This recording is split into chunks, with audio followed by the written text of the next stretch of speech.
विठुरायाची प्रक्षाळ पूजा पार पडते। त्यानिमित्ताने विठुरायाला ब्रह्मवृंदाकडून रुद्राभिषेक करण्यात आला। गरम पाणी, दूध, दही आणि पंचामृतासह विठुरायाला अभिषेक करण्यात आला।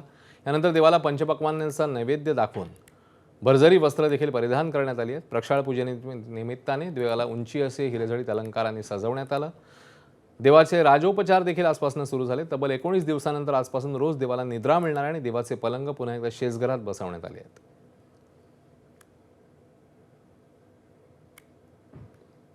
आता बातमी एसटी संदर्भातली आहे। आषाढी एकादशीच्या यात्रेनिमित्ताने एसटीची यंदा 41 कोटींची कमाई झाली आहे। तब्बल 9,24,738 वारकरी आणि भाविकांनी पंढरपूरकरता एसटीचा पर्याय स्वीकारला।